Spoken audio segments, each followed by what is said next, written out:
Alkhamisu, jambo la tano ambalo analizindua muallif rahimahullah ta'ala, anasema mabtuliya bihi aktharu rijal, ni yale ambayo wametahiniwa nayo wengi katika waume.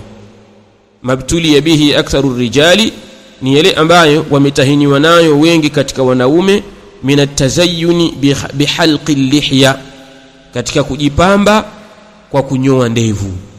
Wengi katika wanaume wametahiniwa na mtihani huu wa wao kujipamba kwa kunyoa ndevu, kuzishevu ndevu zao kutaka kuonekana katika muonekano fulani hivi mzuri.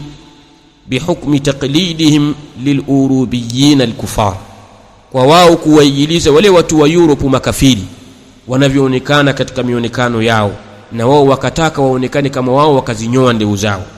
Hatta sara min al'adati indahum, hatta sara min al'ari indahum, mpaka ikawa katika aibu kwa wao. An yadkhul al-arusu, ni arusi kuingia, ala arusihi, kwa yule arusi wake, yani mume kuingia kwa mkewe. Wa huwa ghairu haliqin, na hali ya kuwa si mwenye kunyoa, yani yuko na ndevu zake.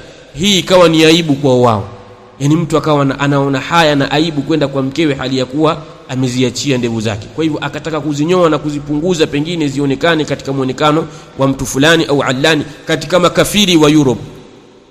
Wa fi dhalika iddatu mukhalafati, na katika hili kuna mikhalafa mingi. Mukhalafa wa kwanza, taghyiru khalqillahi, ni kubadilisha maumbile ya Allah subhanahu wa ta'ala.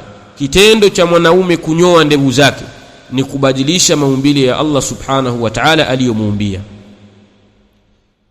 Jambo la pili katika mukhalafa unaopatikana kwenye hili ni mukhalafatu amrihi sallallahu alayhi wasallam, ni kukhalifu amri yake mtume sallallahu alayhi wasallam aliyowaambia wanaume, khalifu almajus wa khalifuni wa majusi, au khalifu alyahuda wa khalifuni mayahudi, kwa ninyi kuziachia ndevu zenu na kuyapunguza masharubu. Kwa hivyo wewe kunyoa ndevu zako ni kukhalifu amri ya mtume sallallahu alayhi wasallam.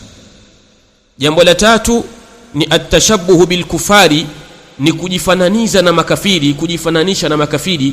Kitendo cha wewe mwanamume kunyoa ndevu zako kwa ajili ya harusi yako, lengo na makusudio uonekane mzuri, ufanane na fulani au alani katika makafiri wa Europe, jua ya kwamba umejifananisha na makafiri.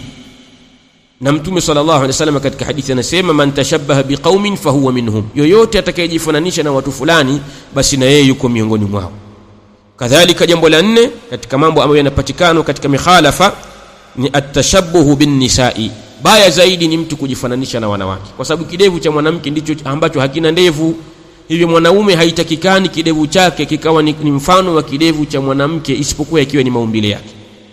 Yeye kitendo cha kunyoa, akanyoa ndevu zake, basi atakuwa amejifananisha na wanawake. Na mtume sallallahu alaihi wasallam amelikataza jambo hili la mwanaume kujifananisha na mwanamke, bali kuna laana juu yake. Mtume sallallahu alaihi wasallam amewalaani wale ambao ni wanaume wenye kujifananisha na wanawake, na wanawake wenye kujifananisha na wanaume.